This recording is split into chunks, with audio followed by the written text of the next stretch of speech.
What's up guys? This is Jeff ng Secret Millionaire Enterprise. Nag-remind sa'yo na magkaroon ka muna ng milyon sa utak bago magkaroon ng milyon sa bangko. At welcome to Road to Financial Freedom.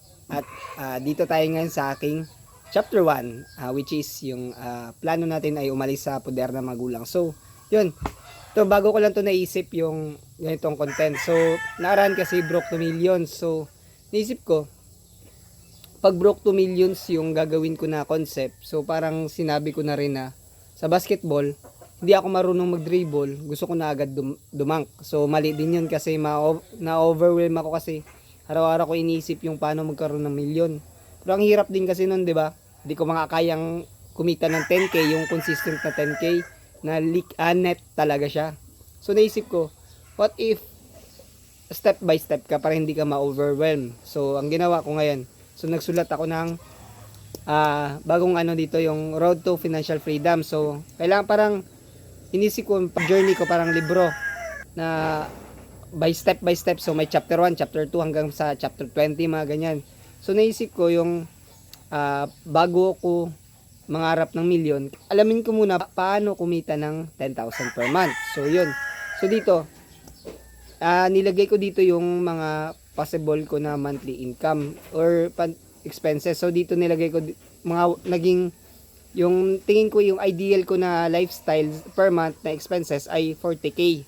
So yun, para alaki naman. So sa akin mayroon kasi yung food, tsaka mga gym nutrition, may gas, may internet, pantawag, rent, tapos syempre kung gusto natin umalis sa poder na magulang, so kailangan natin na mag-rent. So may nilaan ako na parang 3k, tapos mga subscription, tapos meron tayong ready na amount na pang invest, so mga 10k. So yun, kaya bumuo siya 40k.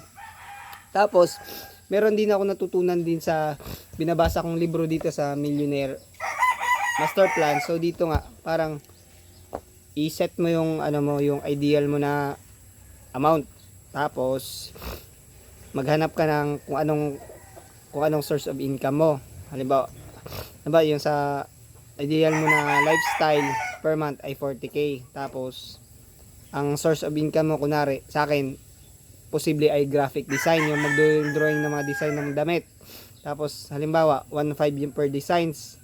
So pag i-divide mo yung 40k sa 1.5 ay lalabas na 27 clients. So 20 sa isang buwan kailangan magkaroon ka ng 27 designs or katumbas ng isang client, 27 na client. So kung i-divide mo yung 20 kung ang 27 i-divide mo sa 31 sa isang buwan, so lalabas na kailangan kong mag-design ng dalawang designs. So at least 1 to 2 kailangan mag-designs para kung mabenta yon, so makakover niya yung expenses na 40k.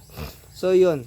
So at dahil medyo masakit sa ulo isipin kung paano kitain yung 40k sa isang buwan, so start na tayo ng road to 10k per month. So yun. So 10k naman, kung i-divide natin yung 1 kung i-divide mo yung 10k sa 1.5, ang goal, parang yung goal mo magkaroon ka ng halimbawa 10k per month na liquid or net. Tapos i-divide mo sa 1.5. So magkakaroon ng 7 pieces or 7 na clients or 7 designs. So per month. So per month na 'yon. Yun na yung 7. At least makapito kang design sa or 7 clients na design. So yun yung isip ko. So yun, abangan nyo na lang yung sunod ng mga journey ko. Tapos yun, balik ulit tayo sa graphic design.